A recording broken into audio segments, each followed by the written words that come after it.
Bonjour à toutes et bonjour à tous et bon réveil ou bonne nuit si vous allez vous coucher. À vrai dire, en ce moment, on ne sait plus vraiment, on sait plus où on en est. Il n'y a plus d'horaire. La NBA est en train de nous rendre insomniaque. Bon, par contre, les playoffs nous donnent le spectacle que l'on attendait. Alors, pour en parler aujourd'hui avec moi, comme chaque dimanche, pour l'écho des parquets, Guillaume. Salut Guillaume. Salut à tous. T'as vu, t'as repris ta place de numéro 1, ça te fait plaisir? Ouais, c'est ce que j'allais dire, ça me fait vachement plaisir. Ça, c'est pour fêter la victoire des Pacers. Ensuite, on a Nico. Salut Nico, ça va? Ah bonjour, ouais, ça va. Je sais pas si on peut fêter la victoire des Pacers, comme ça a eu du mal face à Hawks. Moi, j'aurais pas pris plaisir à ça. Guillaume, vas-y, tu peux clasher. Ça clashait déjà avant l'émission, alors allez-y les Non, gars. je ne parle qu'avec les gens qui regardent vraiment les matchs, en fait.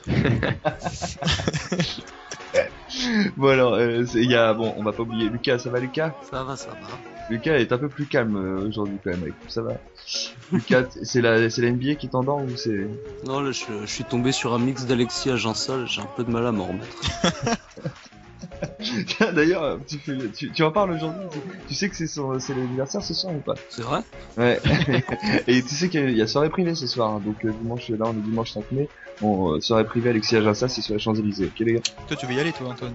Bah j'y serai, ouais. Le mec, il mange à tous les râteliers. C'est vrai. Bon, à part ça, les gars, aujourd'hui, le programme aujourd'hui, on va commencer par cette énorme courgette que s'est prise l'équipe de Brooklyn, hein, par le camion rouge des Chicago Bulls. Un énorme Joakim Noah, donc ça, on va en parler. Ensuite, on parlera également des grosses affiches, hein, auxquelles on a eu le droit là à l'Ouest.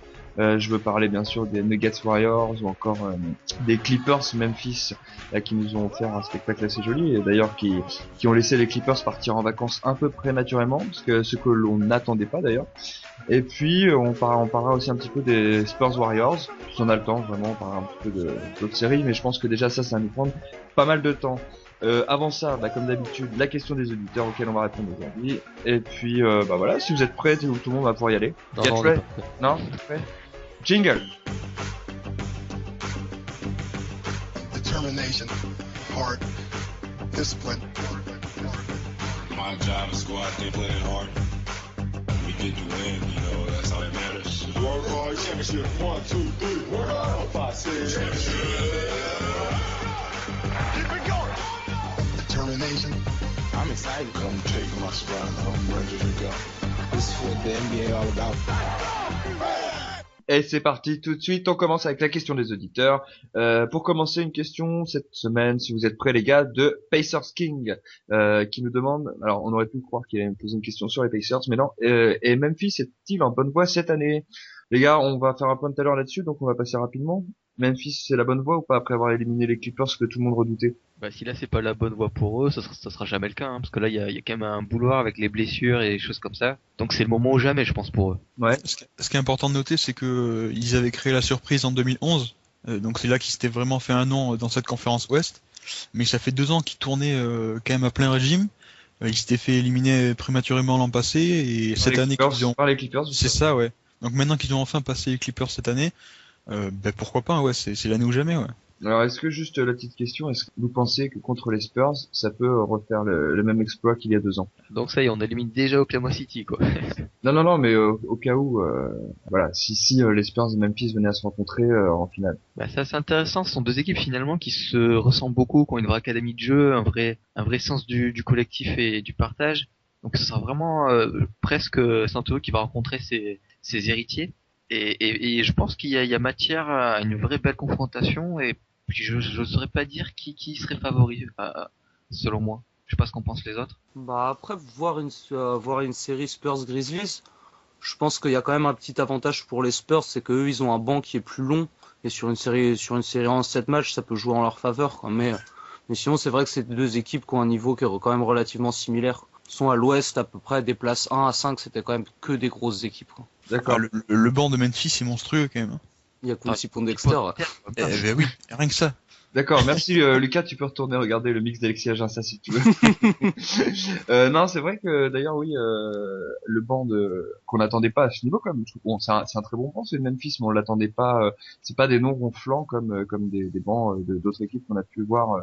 Ouais, ce qui est intéressant surtout plus que le talent du banc, c'est la rotation qu'a réussi à faire Lionel Hollins et son ajustement au cours de la série. C'est-à-dire que les 2 premiers matchs, il se fait un peu manger au rebond alors qu'il fait jouer 4 intérieurs. Et pour les 4 victoires consécutives, il y a Ed Davis qui sort un peu de la rotation, ça joue plus small ball. T'as un Quincy Pondexter qui fait beaucoup de bien en défense. T'as un Jared Bayless qui perd un peu de minutes, mais qui sur la fin revient bien pour le dernier match. Franchement, ça tourne assez bien.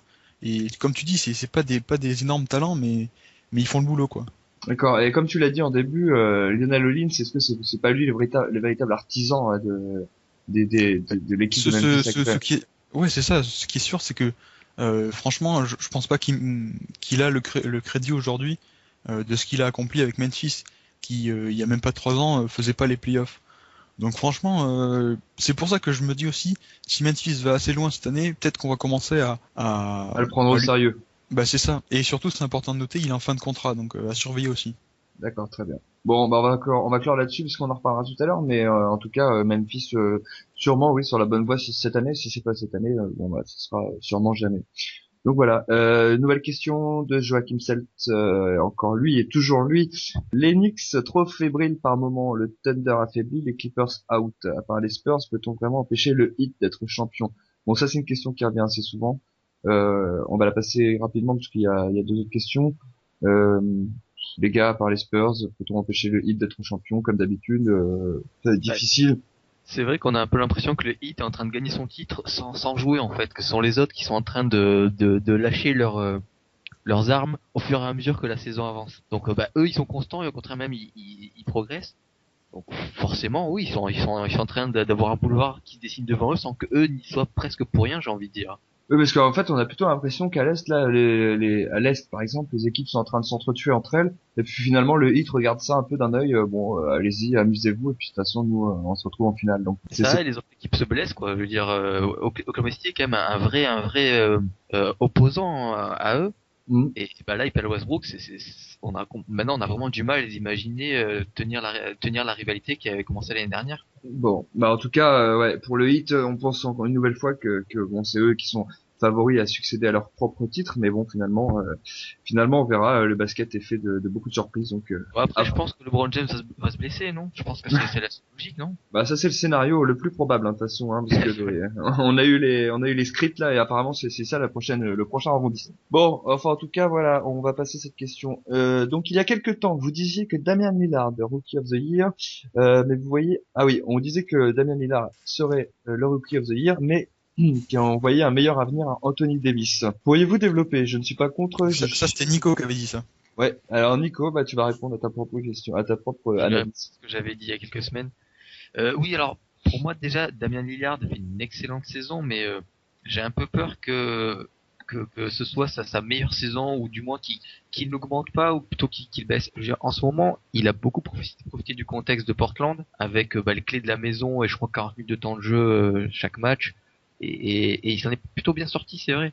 Et après, il y a quand même des limites à son jeu. Bon, il a un pourcentage de réussite qui est pas exceptionnel, même s'il est pas non plus ridicule, mais c'est pas super emballant. C'est pas non plus un vrai meneur. Donc là, ça va parce que Portland peut se satisfaire de son simple scoring à l'heure actuelle, vu l'état de leur effectif. Mais à long terme, on va un peu se demander si c'est vraiment le genre de meneur qu'on va avoir comme titulaire définitivement. Moi, il me fait penser un peu là, dans tout ce que tu viens d'expliquer, il me fait un peu penser à Derrick Rose au début.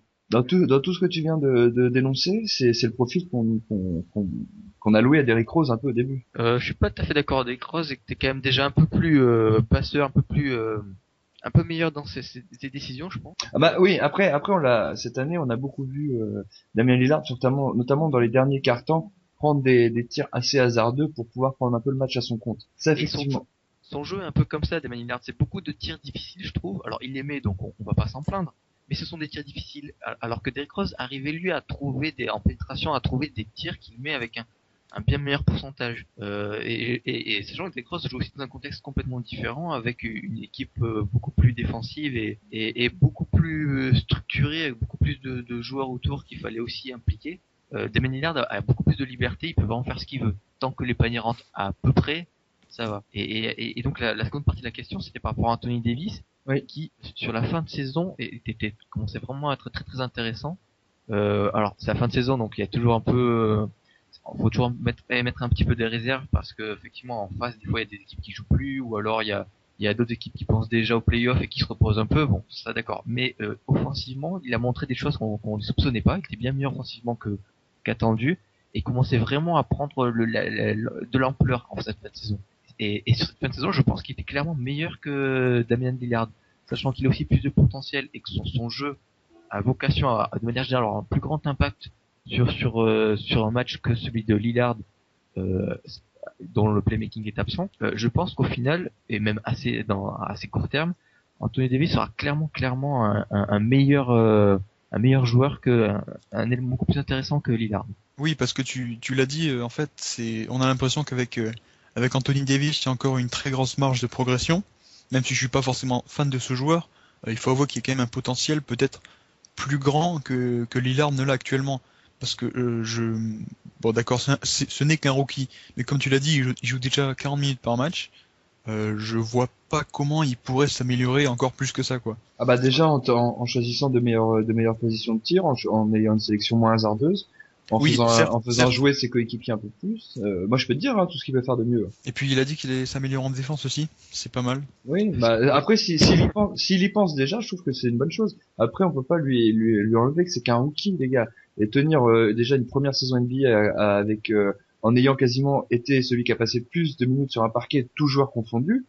Bon, je pense quand même qu'il faut pas lui en demander non plus des milliers et des cents. Portland a quand même été pas loin de la 8e place qualificative, donc.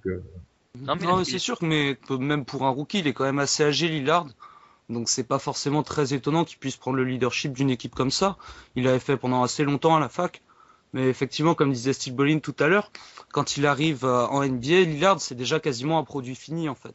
Le niveau qu'il a réussi à montrer sur cette saison, on peut penser qu'il pourra aller difficilement au-dessus, sachant que techniquement, c'est un joueur qui a atteint disons, une marge de progression qu'il aura du mal à agrandir. Avec Davis, effectivement, lui, pour un intérieur, il a déjà un atout, c'est qu'il a un très bon jeu sans ballon pour un intérieur. Et ça, effectivement, ça lui permet d'avoir énormément de paniers faciles. C'est un atout que peu d'intérieurs ont. On peut citer Andrew Bynum, mais c'est non, on n'a plus le droit de le citer, Andrew Bynum. C'est fini. Non, désormais, c'est censuré, ça, par le CSA. Ah bah, j'aurais du mal à trouver quelqu'un d'autre alors, parce qu'effectivement, c'est le gros point faible des intérieurs en NBA, c'est le jeu sans ballon. Et ça, Davis, il le fait très très bien. Donc, effectivement, il n'a pas forcément besoin d'avoir un haut niveau technique pour finir près du panier, parce qu'il est toujours quasiment tout seul. Et effectivement, s'il continue à progresser comme il l'a fait tout au long de la saison, il peut devenir vachement plus intéressant face à face avec un adversaire. Et effectivement, je crois que sur la fin de saison, il tourne en double-double de moyenne, je crois, sur les 30 derniers matchs. Donc c'est quand même qu'il y a un gros potentiel derrière et pas seulement défensif. D'accord. Et puis comme l'a dit Lucas, on parlait du potentiel de Davis, mais lui il a déjà montré une progression entre le début de la saison et la fin de la saison. Donc le potentiel des fois c'est juste un mot creux, mais là en l'occurrence vu qu'il a progressé en ne serait-ce qu'une saison, on se dit qu'effectivement il est le genre de joueur qui pourrait réaliser son potentiel. D'où l'idée de le voir en lui un joueur déjà très fort maintenant, mais qui pourrait être encore bien meilleur à l'avenir. Donc vous voyez un meilleur avenir pour les Pélicans que pour les Blazers. Alors les Pélicans, je sais pas, mais pour Anthony Davis, oui. Bon, très bien. Bon, en tout cas, on va rester là-dessus pour les questions des auditeurs aujourd'hui, puisqu'on a du pain sur la planche. Merci de nous avoir envoyé vos questions. Et puis donc, voyez, Anthony Davis sûrement plus prompt à un meilleur avenir que Damian Lillard. Même on verra ça de toute façon pour la suite. Tout de suite, on va revenir avec le focus sur les playoffs, les premières séries. C'est parti, à tout de suite. And I just remember the crowd just going nuts and going crazy. They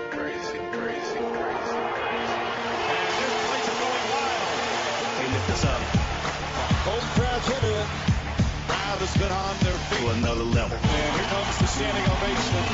And that gets this crowd going. This crowd is electric. They are the real six men. We hear the roar of the crowd. This crowd in a frenzy right now. They lift us up to another level. Et c'est parti, le retour. Donc tout de suite, on va faire le point déjà sur les demi-finales de conférence. On va faire un point sur ce qui s'est passé au premier tour, et puis voir un peu ce qui attend les équipes pour le deuxième tour.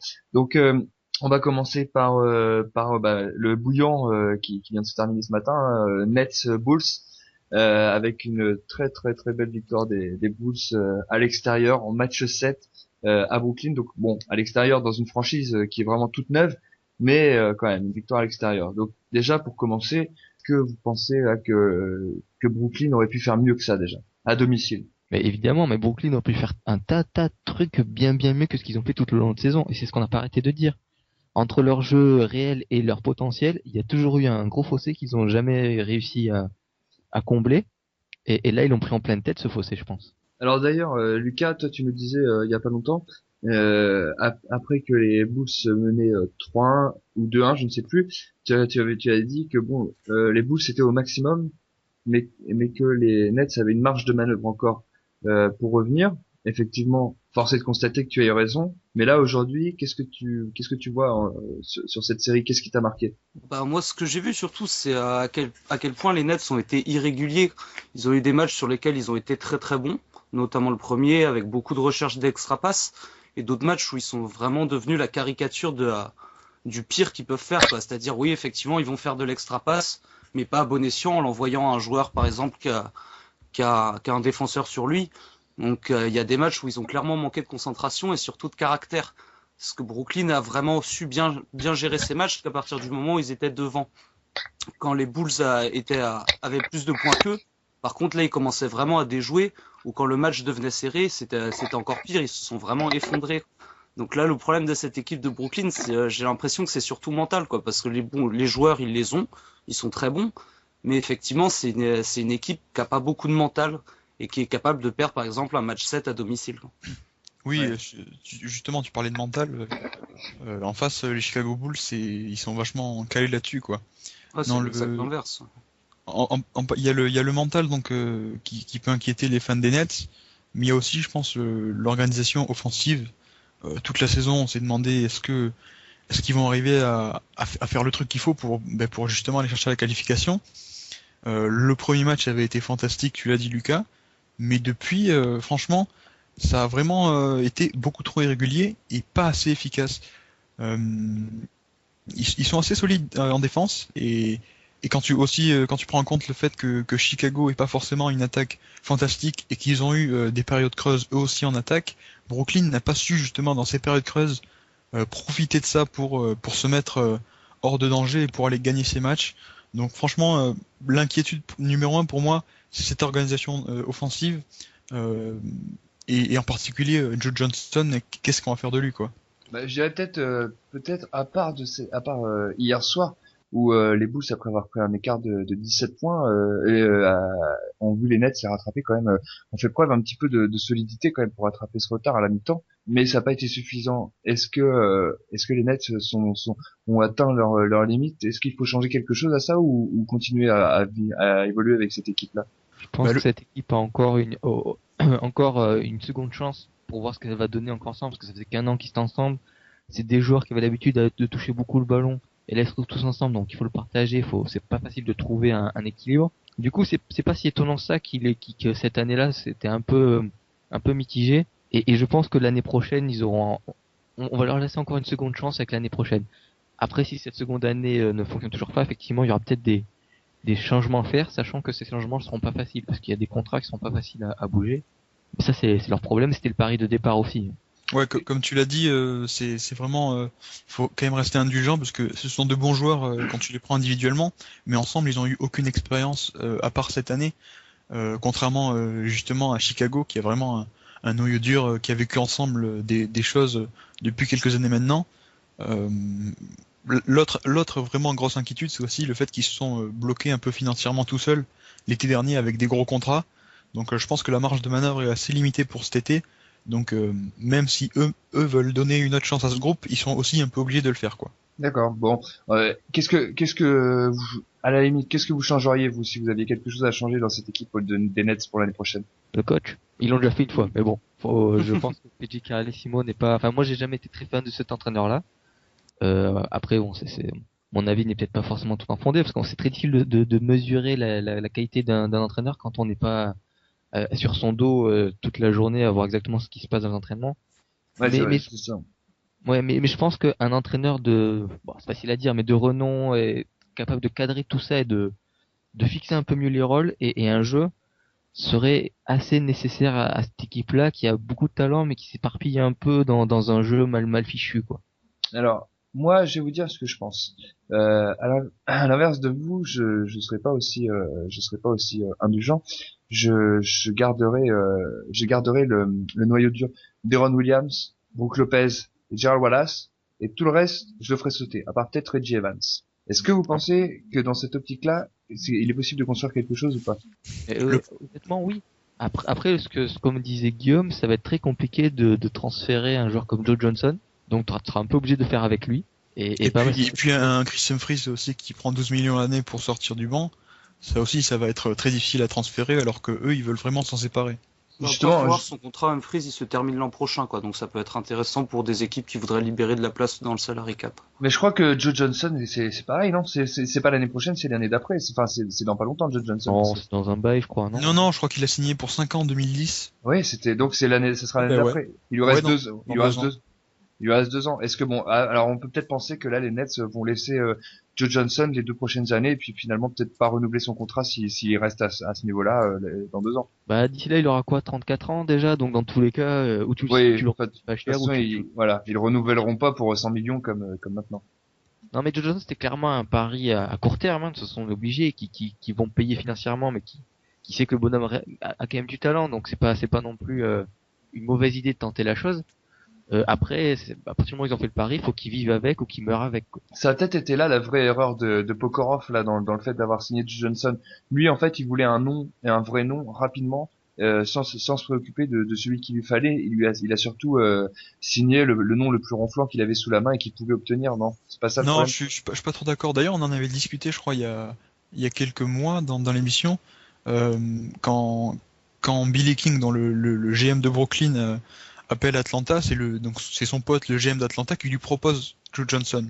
En l'occurrence, t'es une franchise qui vient de déménager, qui espère avoir de bien meilleures ambitions que par le passé, et on te propose sur un plateau un Joe Johnson qui est quand même, on va le dire, qui a été quand même assez énorme en playoff sur ces dernières années, même si c'est jamais allé loin, lui-même a été très bon. Franchement, c'était une belle opportunité pour Brooklyn. De quoi tu parles, de Joe Johnson là qui était très bon en playoff? Ah oui, enlève la partie playoff, ça me va. Si t'enlèves la partie playoff, je suis pas d'accord. Non, il a quand même été assez performant en playoff. Personnellement, tu l'as déjà vu porter son équipe en playoff? Lui, il a été bon, mais Atlanta n'a pas forcément pu faire quelque chose, quoi. C'est ça que je veux dire. Non, bon, bref. Non, c'est bien. Non, tout ça pour dire que c'est pas forcément au niveau des éléments qu'il faut changer. C'est pas les joueurs qu'il faut changer. C'est ce que tu fais avec, je pense. Parce que Joe Johnson, si vraiment t'arrives un jour à en faire un shooter, parce que cette équipe a besoin d'un shooter très régulier, ça peut être quelque chose. Enfin, pour la régularité, là, sur cette série, c'était, je crois, entre le match 6 et 7, c'était 1 sur 10 au shoot pendant 4 quarts temps de Joe Johnson. Bon, il était blessé aussi. Bon, il était blessé. Bon, bah, dans ces cas-là, quand les joueurs sont blessés, qu'on les laisse à l'infirmerie. Bah, Joachim Noah. Ouais, non, mais je suis pareil pour lui. Pour moi, c'est la même chose. Si les joueurs sont blessés, je vois pas ce qu'ils font sur le terrain. S'ils sont sur le terrain, ils sont pas blessés, point. Bah, Chicago vient de prouver qu'avec Joachim Noah, Nate Robinson et Taj Gibson, tu peux quand même gagner un match avec des joueurs blessés. Donc, d'accord, justement. Est-ce que quand Joachim Noah va se faire une blessure du même tarif que Derrick Rose et prendra pour 2 ans de rétablissement, est-ce que on commencera pas à se dire, putain, Thibodeau, il commence peut-être un peu à... Bah, on en parlera à ce moment donné, mais après un match 7 comme celui-là de Joachim Noah, je pense qu'on peut quand même dire bravo. Non, mais bon, alors justement, on va en parler. Les Bulls, bon, ça a été un vrai, ça a été quelque chose de très fort hier soir d'aller chercher un match 7 à Brooklyn. Est-ce qu'ils ont pas atteint le degré maximum de leur potentiel, là? Si, mais leur degré maximum de leur potentiel, il peut embêter beaucoup de monde, parce que tout est basé sur de l'énergie, une très grosse dureté en défense et pas mal de points opportunistes. Et ça, même si c'est pour une équipe pas forcément talentueuse, ça peut gêner beaucoup de monde. Bon, alors en l'occurrence Miami. On parle quand même de Miami là. Hein. Bah, ce serait quand même intéressant à voir quand même. Je pense que Miami reste largement favori. Voilà, d'accord. Je pense qu'ils préféraient largement se taper Indiana pour faire plaisir à Guillaume. Ou Brooklyn. Ou Brooklyn ou enfin une autre équipe de l'Est que ces Chicago là, surtout après ce qu'ils viennent de faire et peut-être l'euphorie ou la confiance qu'ils vont retirer justement de cette série là. Et puis, effectivement, surtout que je pense que Chicago, c'est exactement le modèle de l'équipe qui peut parfaitement emmerder le Heat. Ils ont un gros intérieur qui est très gênant pour les pénétrations. Et à l'extérieur, ils ont des très bons défenseurs aussi. Et sans compter un gros nombre de shooters, quoi. La faiblesse principale de Miami, c'est la défense sur le 3 points. Ça le reste encore en ce moment. Et aussi, c'est que Miami a parfois du mal à réagir quand l'adversaire fait une série. Et ça a été la grosse force des Bulls dans leur série face aux Nets. C'était que voilà, quand Nate Robinson commence à enchaîner les points, l'équipe d'en face n'arrive pas forcément à réagir. Et le hit, ça peut être un point faible sur lequel Chicago peut appuyer aussi. Une équipe intelligente qui va certainement forcer Miami à jouer sur ses points faibles, à savoir des mauvais tirs qui leur arrivent de prendre de temps en temps et qui peuvent être forcés là-dedans. Je pense que Chicago est vraiment le genre d'équipe qui peut pousser le hit à jouer sur ses défauts, parce qu'ils ont l'intelligence et la compréhension du jeu pour. Et puis Chicago adore jouer dans ce rôle d'outsider en fait. Je pense que jouer dos au mur et personne va les attendre contre le hit, je pense que ça peut aussi leur rendre service, quoi. On parlait de Nate Robinson là, tout à l'heure. Quels sont les joueurs qui vous ont le plus impressionné sur cette série? Nate Robinson en fait-il partie déjà? Ce qui est sûr, c'est que son 4e match là où il fait le comeback et il fait 24 points dans le carton. Hein. Ouais, c'est ça, des paniers fous. Franchement, ça a été une excellente performance. Après, c'est toujours pareil, c'est un joueur. T'as l'impression du coup que oh là là, il peut devenir franchise player quelque part, ou il peut devenir meneur titulaire. Et le match d'après, il fait mentir. Ouais, voilà, c'est ça. Donc pour la série contre le Heat, il va être vachement intéressant.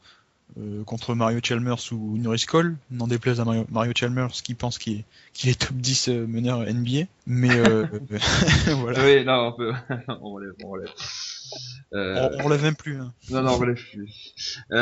Juste pour savoir, est-ce que vous pensez que Derrick Rose va revenir? Est-ce que c'est une bonne chose qu'il revienne là? Est-ce que il y a une dynamique qui s'est créée qui se base beaucoup sur ce qu'ils ont vécu justement?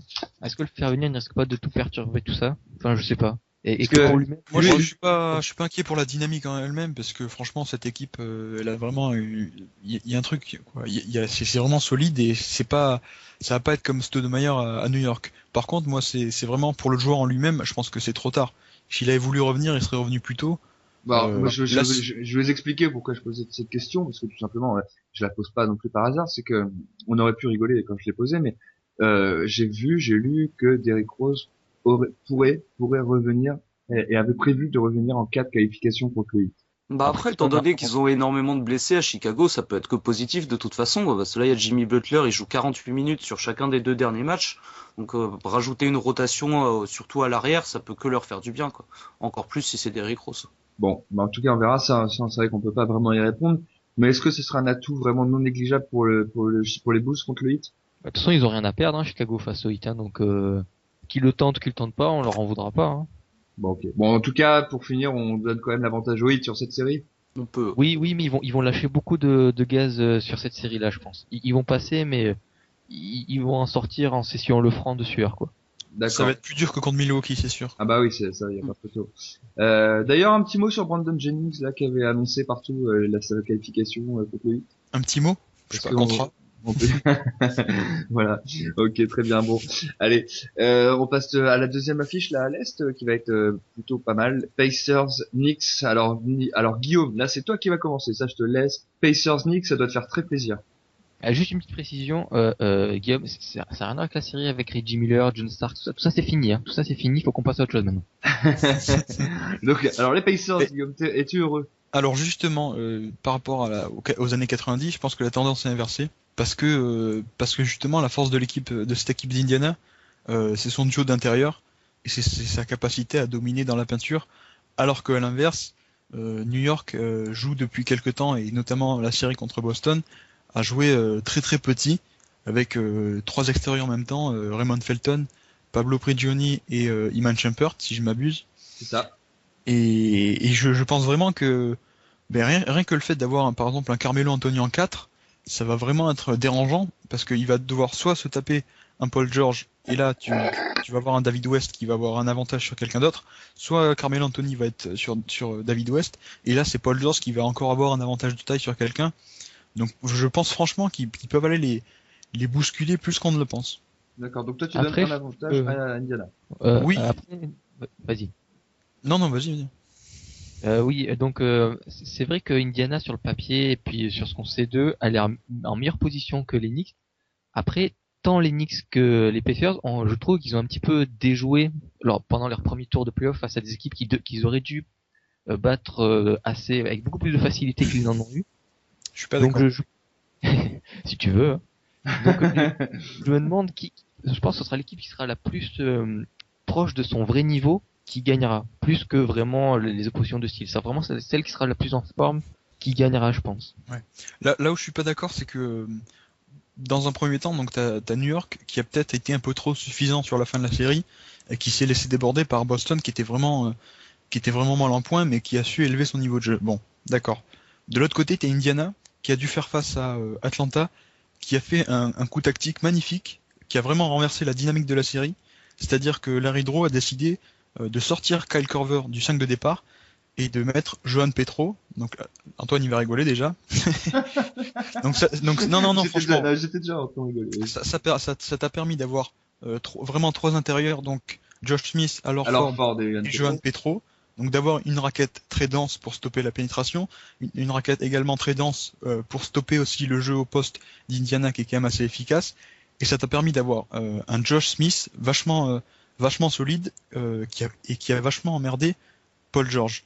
Donc franchement, ça a été pour moi le changement qui a fait du bien à Indiana à Atlanta qui leur a permis de revenir de 2-0 à 2 partout. Mais au final, quand même, Indiana a réussi à aller chercher dans les ressources pour l'emporter 4-2. Mais franchement, voilà, je pense pas qu'il y ait eu la même intensité au premier tour pour les deux équipes. Est-ce qu'à l'inverse, vous pensez que les Knicks, c'était prévisible? On dit oui, Indiana a lâché beaucoup de ressources qui n'étaient pas prévues contre Atlanta, mais les Knicks, on aurait pu le prévoir, même s'ils gagnaient 3-0, on aurait pu le prévoir que ça allait pas être facile de passer l'obstacle Celtics. Bah, ils auraient dû, normalement. Je sais pas ce qu'en pensent les autres, mais normalement New York, par rapport à la saison qu'ils avaient fait, et sachant que Celtics en face était vraiment en difficulté, et était vraiment sans armes. Une vraie équipe de playoff aurait dû être bien meilleure et même perdre des matchs, mais des fois, il y a même un moment, on a commencé à se demander si Boston n'allait pas passer, quoi. Donc c'est pour ça que je suis un peu inquiet pour eux. Ouais, non, franchement, au niveau de l'affiche en elle-même, on pouvait s'attendre à beaucoup mieux, puisqu'on sait que Boston a été vachement performant en playoff sur ces dernières années. Mais comme l'a dit Nico, je pense que l'opposition offerte par les Celtics n'était pas forcément au niveau, était pas forcément flamboyante. Et que justement on attendait New York au tournant et ils n'ont pas forcément répondu tout le temps présent. Donc sur ce plan-là, c'est sûr. Malgré tout, je pense quand même que l'avantage qu'ils ont sur Indiana, c'est que offensivement ils ont beaucoup plus de certitude et que Indiana, une fois que tu les mets dos au mur et que tu commences à les mener par 10-15 points, ils ont vachement de mal, ils commencent à paniquer en attaque. Donc ça peut être aussi une des grosses clés pour New York. Ouais, s'ils prennent feu, Indiana aura du mal à se remettre dedans. C'est ça. Ok. Il y aura vraiment un combat mental entre des équipes, entre une équipe de New York mentalement un petit peu instable, mais qui quand elle est en confiance et dans l'euphorie peut battre tout le monde, et à l'inverse qui peut aussi se montrer arrogante et suffisante comme elles ont été contre Boston.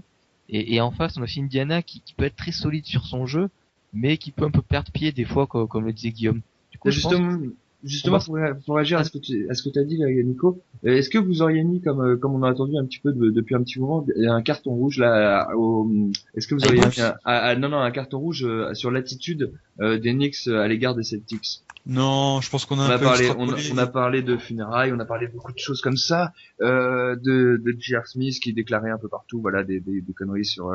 Est-ce que vous pensez pas qu'il y a eu un petit excès d'arrogance ou un petit excès de quelque chose là chez les Knicks? Non. Alors oui, il y a eu un excès, il y a eu de la suffisance comme on a dit, mais moi cette suffisance, c'est sur le terrain que je l'ai vu.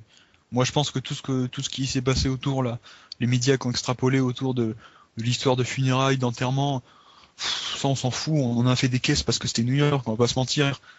Si Houston avait fait ça, on n'aurait pas fait pareil quoi. Et puis franchement, c'est le terrain qui compte. Voilà. Bon, oui, mais justement, comme tu dis, cette suffisance, elle est apparue sur le terrain. Ouais, c'est justement là-dessus que je voulais, voilà. Quand J.R. Smith fait le malin, tout ça, ça traduit aussi leur état d'esprit en dehors, mais oui, aussi sur c'est ce que je t'ai dit. C'est sur le terrain que ça a été pour moi important. Après, ils font ce qu'ils veulent en dehors, ils peuvent aller dans des clubs échangistes. Moi, je m'en fous, hein, qu'ils finiront ou pas. Non, mais attends, c'est sur le terrain, c'est intéressant. Ah, je te jure, au second tour, ils peuvent arriver avec brûler un maillot d'Indiana, mais je m'en fous, quoi. C'est sur le terrain, quoi. Même s'ils brûlent un maillot d'Indiana, tu t'en fous? Bah je m'en fous parce qu'Indiana va quand même gagner, je pense. Donc. Ah oui, d'accord. Ok, bon, ok, très bien. Bon, alors cette série, bon, entre nous, franchement, entre nous, hein, je vais le dire, cette série Knicks Pacers ne rappellera pas la rivalité des années 2000 quand même. Mais surtout qu'il n'y en a pas eu dans les années 2000. Non, mais Donc, on est, non, mais les séries Reggie Miller, Patrick Ewing, tout ça, bon, on en est loin quand même. Bah, je pense aussi, c'est pas tout à fait le même contexte. Là, tant Indiana que New York, ce sont des jeunes loups cette année en fait. Hein. C'est vraiment leur premier playoff, j'ai envie de dire, en leur état. Alors que les Indiana des Reggie Miller et les New York des Wings, ça faisait déjà plusieurs années qu'ils se battaient vraiment pour le titre. Du coup, c'est pas du tout les mêmes gabarits hein, d'équipe. Là, c'est plus peut-être dans 4-5 ans, peut-être. Quoique dans 4-5 ans, pas mal seront un peu trop vieux, mais là, il n'y a pas de passif derrière que chacun a par rapport au playoff, tout ça. Donc, je pense pas que ce soit très comparable. Il y a pas de passif, mais malgré tout, je quand même une constante par rapport à la série avec Reggie Miller, avec Patrick Ewing et tout ça. C'est que c'est l'affrontement entre la grosse ville de New York, qui est très forte, mais qui est parfois suffisante, un peu comme pareil avec les provinciaux, hein, contre le petit marché d'Indiana. Ça, c'était déjà le cas à l'époque. Donc, dans les années 90, je pense que ça va être la même chose cette année, puisque Indiana, tout le monde les a snobés pendant le premier tour en disant que la série contre Atlanta était vraiment pas intéressante. Je pense que cette constante sera quand même là cette année. D'accord. Bon, en tout cas, je crois que finalement le plus intéressant à suivre sera le regard de Spike Lee. On va continuer, on va passer à l'Ouest, si vous le voulez bien. L'Ouest où on a vu cette superbe série entre les Clippers et les Grizzlies. Lucas, t'as suivi toi les Clippers Grizzlies? J'ai regardé les premiers, j'ai pas vu le dernier match, mais j'ai été assez impressionné dans cette série-là par le niveau qu'a montré Zach Randolph. Parce qu'effectivement, au début de la série, c'était dans la droite lignée de sa fin de saison, quoi, avec des petits matchs, quoi, où il prend pas beaucoup de tirs, il s'affirme pas vraiment. Et là, par contre, on retrouve plus le Zach Randolph d'il y a 2 ans, celui qui est capable de prendre le dessus sur son vis-à-vis, de réclamer la balle et de mener vraiment son équipe en attaque. Ce Zach Randolph là, oui, il est très très fort et pourtant il avait quand même une grosse opposition en face. Alors justement, c'est intéressant que tu nous dises que quand tu as vu les premiers matchs, est-ce que tu imaginais vraiment que Memphis allait remporter les 4 derniers? Moi, je pensais déjà pas à la base qu'il pourrait passer, étant donné que vu l'effectif des Clippers qui était très riche, je pensais que c'était vraiment très très dur de venir les chercher sur une série en 7 matchs. Mais pourtant, Memphis l'a fait. Memphis a joué avec ses armes surtout, a réussi à être capable d'imposer son jeu face à l'adversaire. Et ça, c'est une force que peu d'équipes ont, cette capacité à vraiment à dicter le match, la façon dont ils veulent qu'il soit joué. Et réussir à avoir fait ça face à un meneur comme Chris Paul, qui d'habitude c'est lui qui dicte le tempo du match, avoir réussi à gêner ça, c'est quand même une grosse preuve que Memphis est vraiment une très très bonne équipe. Ouais, c'est très juste ce que dit Lucas, parce que justement dans les 2 premiers matchs, ils avaient complètement déjoué parce qu'ils n'avaient pas pratiqué le basket que eux-mêmes savent faire. On l'avait dit d'ailleurs un peu la semaine dernière. Là, sur les 4 matchs suivants, ils se sont vraiment bien concentrés sur leurs forces, aller sur le jeu au poste, impliquer Marc Gasol, impliquer Mike Conley, produire une grosse défense sur les extérieurs. Et c'est ça qui les a remis dans le match. Et s'ils arrivent à faire la même chose contre Oklahoma City, franchement, je vois pas pourquoi on les sous-estimerait, quoi. Alors j'ai plusieurs questions pour toi. Quand on parlait du dynamiteur, tout ça, du grain de folie qui manquait après le 2-0 qu'ils avaient encaissé, on parlait du grain de folie qui manquait à Memphis, tout ça, etc. Est-ce que Jerry Biles, comme vous l'aviez dit, a rempli ce rôle pour vous là? Parce que il a quand même assuré une bonne série là. Mais c'est ce que je te dis aussi un peu tout à l'heure. Parfois il a perdu, notamment sur les matchs 3 et 4, il a perdu un peu sa place au profit de Poindexter, parce que Poindexter est beaucoup plus défensif et c'est lui qui a terminé les matchs. Mais c'est clair que son apport en sortie de banc, quand par exemple Mike Conley a des problèmes avec trop de fautes ou n'est pas dans le rythme ou quoi, il fait vraiment beaucoup de bien. Ok. Et deuxième question, est-ce que, comme tu nous l'as si souvent dit, tu les vois donc arriver en finale NBA? Ouais, faudra que les autres donnent leur avis aussi, mais franchement, je suis quand même assez confiant depuis le début pour Memphis. Ce qui est important de noter, c'est que si vraiment ils arrivent en NBA, ils auront quand même tapé les Clippers, Oklahoma City et San Antonio, qui sont quand même les 3 favoris depuis le début de la saison. Donc s'ils arrivent à le faire, c'est chapeau, et je pense qu'ils sont sur une bonne dynamique pour le faire, quoi. D'accord. Nico, d'accord ou pas avec ça? Oui, mais je dirais plutôt par rapport au fait que c'est Oklahoma City qui sera pas le Oklahoma City annoncé. en raison de la blessure de Westbrook. Du coup, ça rebat les cartes et ce sera effectivement Memphis que je vois favori. Parce que là, mine de rien, Oklahoma City est quand même passé face à Houston, mais ils ont quand même eu assez chaud. Et ils ont eu chaud, sachant qu'en face, James Harden était clairement dans une phase difficile depuis plusieurs mois, où on sent vraiment qu'il commence à payer un peu la fatigue de toute la saison, où il a porté l'équipe et en faisant beaucoup plus que ce que ferait n'importe quel joueur.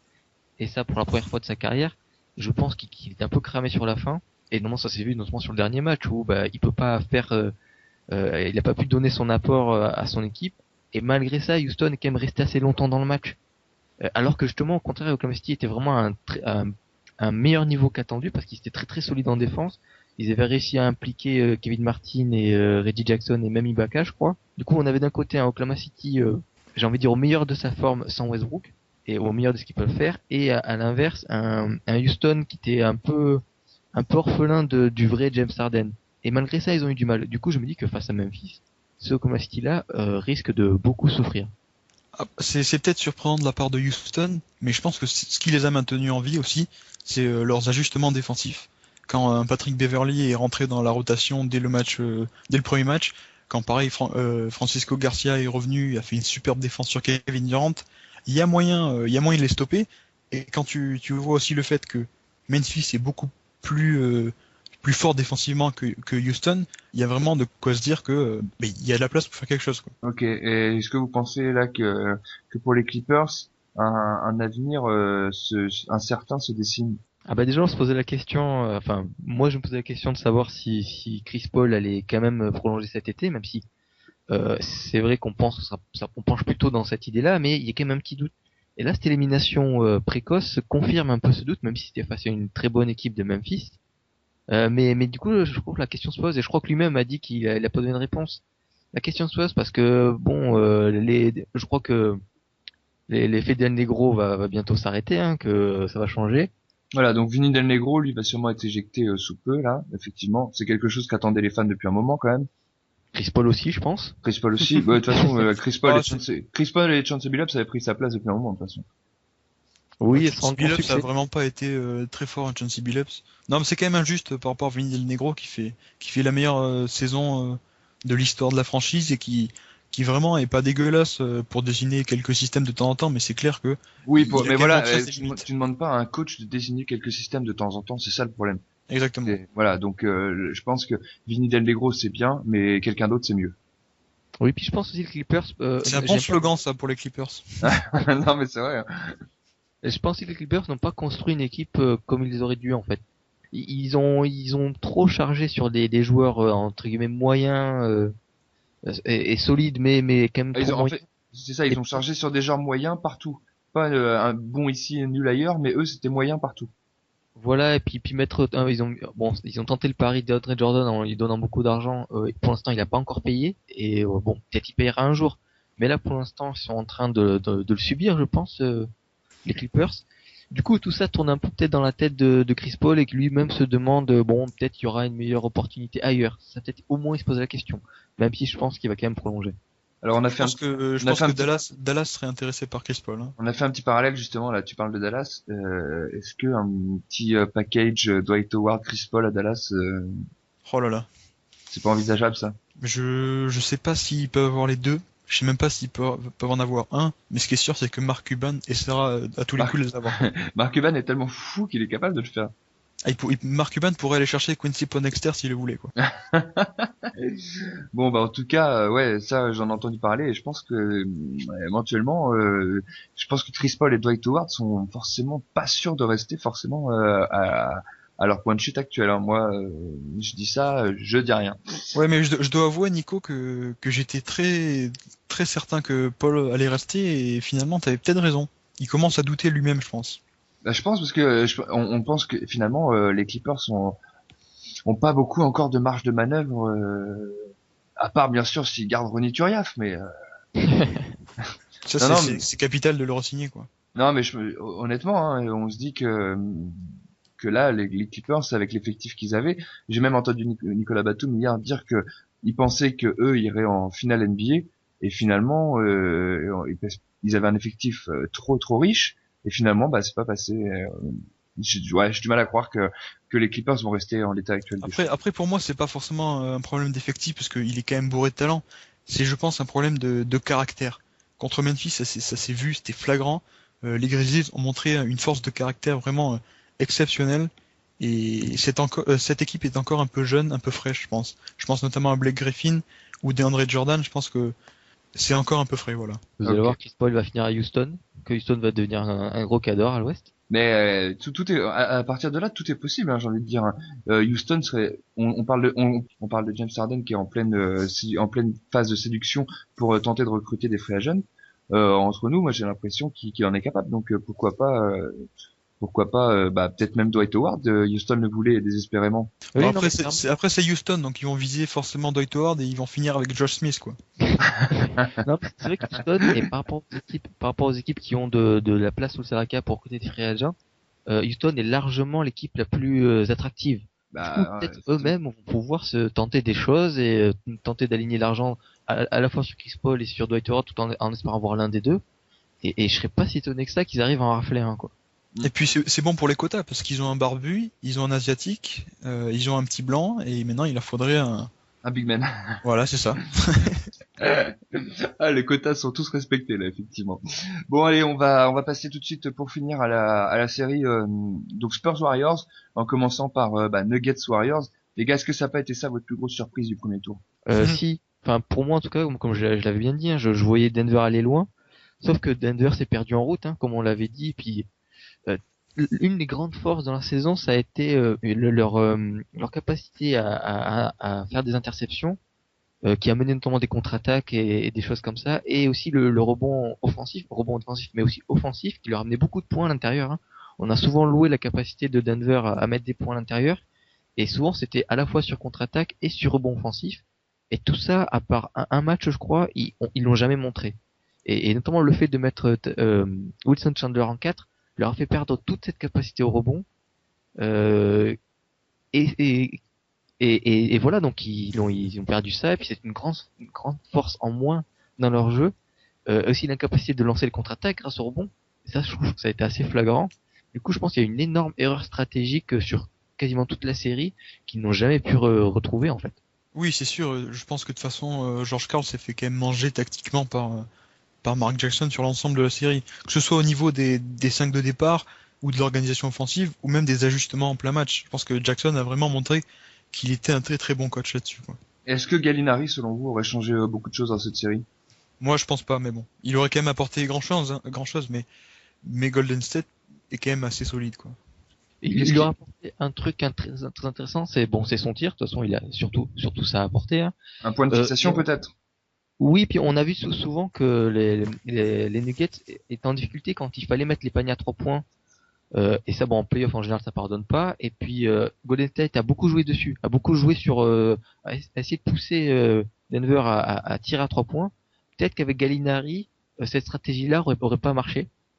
Ça, mais c'est une question. On peut pas vraiment dire parce que même lui-même Gallinari n'est pas toujours pas toujours fiable à 100%. Exactement. Non, ouais, il est pas fiable toujours, il est pas 100% physiquement, mais quand même, c'est vrai qu'il aurait été précieux contre la zone des Warriors pour attaquer dans les corners ou quoi. Bon, et chez les Warriors, là, enfin, je sais pas, quelque chose, Lucas, qu'est-ce que tu retiens des Warriors sur ce premier tour? Moi, c'est la même chose que Guillaume, quoi. C'est vraiment le fait que Jackson est complètement anéanti George Karl. C'était quand même très impressionnant, quoi. Et puis, leur zone est vraiment très solide. Par contre, effectivement, là, ils vont jouer les Spurs, et au niveau des Spurs, il y a quand même beaucoup plus de tireurs à 3 points que chez les Nuggets. Donc, ils vont pas pouvoir se permettre de mettre en place cette zone qui les a tant aidés contre Denver. Mais du coup, je suis curieux de voir ce que Jackson va sortir face à Popovich pour pouvoir limiter justement l'effectif des Spurs qui disons, offre plus de variété que l'effectif des Nuggets. Je rajouterais juste une dernière chose pour la défense. Le petit bémol aussi de cette défense des Warriors, c'est avec quand Andrew Bogut défend le pick and roll, il sort vraiment pas assez. Et là-dessus, t'as Ty Lawson qui est en sortie d'écran, il s'est juste gavé sur le tir à mi-distance. Et contre San Antonio qui aura non seulement Tony Parker, mais en plus Tim Duncan, ça va être vachement intéressant de voir s'ils vont réussir à prendre avantage de ça ou non. Effectivement, là, il va y avoir match.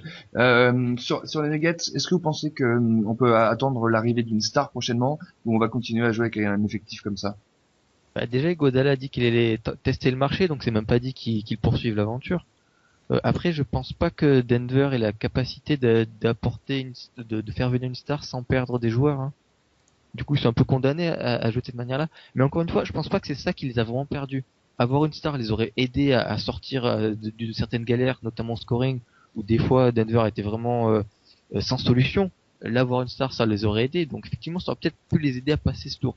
Mais Denver aurait largement pu battre Golden State sur la série sans star, toujours s'ils étaient restés sur leurs fondamentaux de jeu qui ont fait leur force toute l'année. Et s'ils s'étaient pas fait complètement crevassé à l'intérieur, ce qui a fait provoquer un tas de décalages, dont les shooters comme Thompson, Curry et ceux qui pouvaient scorer d'un peu plus près comme Jack, Karl André et tout ça. Bon, ils se sont régalés, ils ont eu un tas de tirs faciles, tout ça à cause de ces décalages créés par une défense intérieure très très approximative de Denver. Mais Donc, d'ailleurs, George Karl a pas essayé d'en faire un peu trop au niveau tactique là, en essayant des trucs inédits qu'il avait pas testé en saison régulière, qui avait fait sa force. Bah c'est pas forcément trop, c'est qu'il a essayé de s'ajuster à Mark Jackson et il y est pas arrivé quoi. Et finalement, oui, mais si, il en a peut-être fait trop. Il aurait peut-être dû se limiter à ce qu'il avait fait cette saison, non? Bah s'il avait rien tenté, peut-être qu'on lui aurait reproché aussi. Ouais, mais s'il avait rien dans le tenté, sens où- peut-être qu'il serait passé aussi. Moi, je je sais pense pas, qu'en il a tenté du small ball, ça a pas marché, il a tenté de jouer avec deux grands intérieurs, ça a pas marché non plus. Il a tenté avec Kenneth Farid en pivot, ça a pas marché. Enfin, il a juste été mangé par Jackson quoi, c'est tout. Oui, non, mais je pense qu'il a tenté tout ça trop tôt dans la série. Il a pas donné Exactement. sa Ça, chance. oui, ça c'est vrai aussi, oui. Façon de jouer. Si, effectivement, comme tu dis, c'est vrai que quand on a un point de difficulté, on essaie de trouver d'autres solutions. Jouer small ball, tout ça, ça passe ou ça casse, ça on peut pas définir à l'avance. Mais là, je trouvais le premier match a été très différent de leur jeu habituel, avec presque que défensif. Et après ça, je sais pas pourquoi, il est pas resté, je crois qu'il a pris peur ou je sais pas, et il n'est pas voulu rester sur ses bases. Il a voulu tenter des choses trop en avance. Disons, il a voulu prendre un pari et avoir un coup d'avance sur Golden State. Et il a perdu en fait. C'est ça, on a l'impression qu'il a voulu tenter un coup de poker d'entrée comme ça dès le début, alors que rien ne lui forçait finalement. On aurait pu penser qu'il aurait fait ça s'il était mené 2-0, mais je veux dire, tu fais pas ça. Enfin voilà, moi c'était le petit. Après, je pense dès le début de la série, il a quand même été un peu obligé de bricoler, parce que les blessures qui arrivent à son équipe, c'est vraiment en toute fin de saison, quoi. Quand ils perdent Gallinari, c'est un mois avant la fin de la saison régulière, et quand ils perdent Farid, c'est une semaine avant le début des playoffs. Donc, C'est vrai. effectivement, il avait pas eu trop le temps d'expérimenter avant, de voir comment il allait reconstruire son équipe par rapport à ces blessures-là. Il a été obligé de le faire dès le départ dans la série. Et effectivement, il a peut-être trop essayé de calculer comment construire son équipe par rapport à l'adversaire plutôt que de la construire lui et d'imposer son jeu face à Golden State. Mais effectivement, peut-être il en a pas eu le temps non plus. Ok. Au final, juste, pour finir sur les Nuggets, qu'est-ce que vous auriez changé vous à cette série si vous aviez été George Karl pour essayer de faire tourner la chance? Ah bah jouer avec un vrai pivot, que ce soit Magui ou Koufos, et toujours Farid en 4, et rester avec cette logique d'avoir deux vrais intérieurs pour vraiment avoir les rebonds et les contre-attaques. Je pense que c'était vraiment ça la clé pour moi. Donc ça aurait été Lawson en 1, en 2 t'aurais mis Brewer, et en 3 Iguodala. Non, en 2 Iguodala qui justement qui aurait mis une grosse pression sur ce qu'il a fait de temps en temps sur les extérieurs pour provoquer le plus de balles de pertes de balles possible, sachant que Golden State pendant toute la saison a vraiment été pas terrible dans la gestion de son ballon et perdait beaucoup de balles.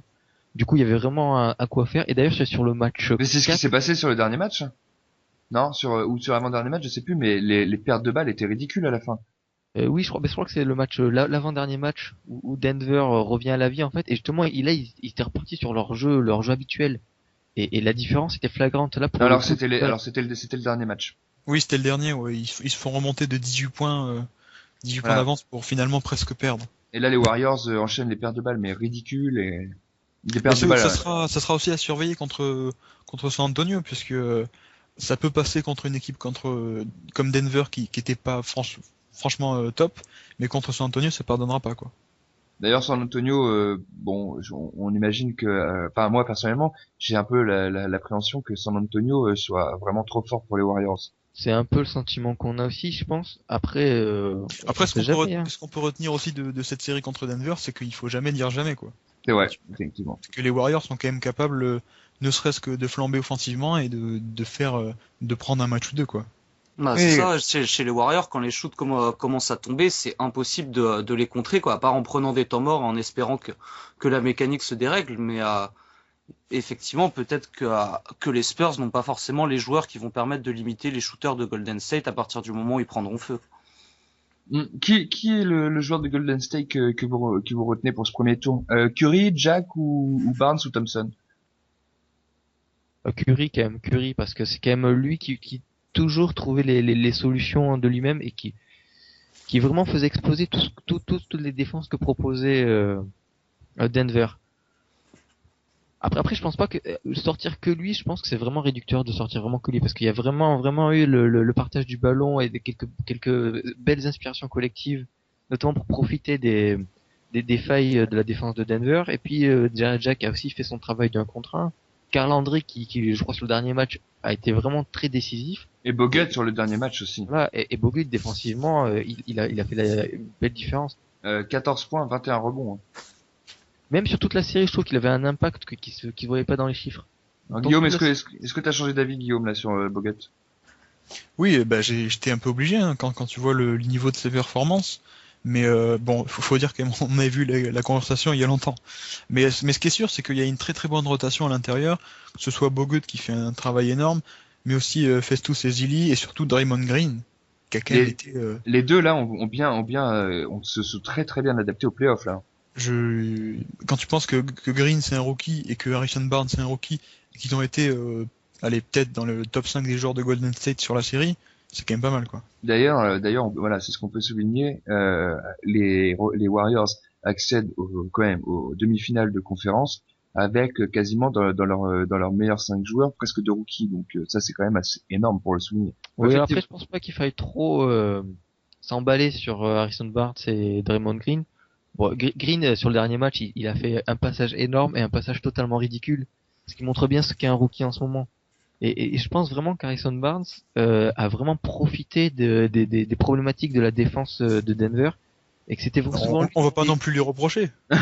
Et au contraire, non, au contraire, c'est au contraire, oui, tout à fait. Mais pour dire que c'est pas non plus lui, il faut pas voir un futur leader, peut-être qu'il le sera, mais c'est pas encore tôt pour voir ça un futur leader ou je ne sais quoi d'autre en lui. Bon, très bien. Bon, en tout cas, sur cette série, on va pouvoir s'arrêter. Avant de terminer, on va dire, bon, juste un petit prono comme on a l'habitude de faire pour les finales de conférence. Pour l'instant, vous voyez qui là après le premier tour? Je vais tenter San Antonio Memphis et victoire de Memphis, allez. Bah, allez. Ah ouais. Ouais, j'y crois beaucoup. Nico, vas-y. San Antonio Memphis aussi en finale et par contre San Antonio juste pour embêter Guillaume. Ok, Lucas. San Antonio, Oklahoma City, et c'est Oklahoma City qui passe. Et tu vois toujours Oklahoma City en finale contre le Heat? Pour moi, c'est toujours Oklahoma City, quoi. Même sans Westbrook, c'est quand même une équipe qui est très très forte. Ce qui est intéressant, c'est que Memphis va pouvoir embêter beaucoup Indiana en finale NBA, je pense, tu vois. Oh le cauchemar. Ah, la finale horrible. Ça c'est ma finale rêvée, ça, Memphis Indiana, quoi. Alors par contre là tu vois Guillaume, c'est bien parce que tu me donnes une occasion parfaite de conclure l'émission. C'est très gentil à toi. En tout cas les gars, je vous remercie encore une fois d'avoir été là aujourd'hui, d'avoir été présents. Un petit mot avant de terminer, vous avez un petit mot à rajouter?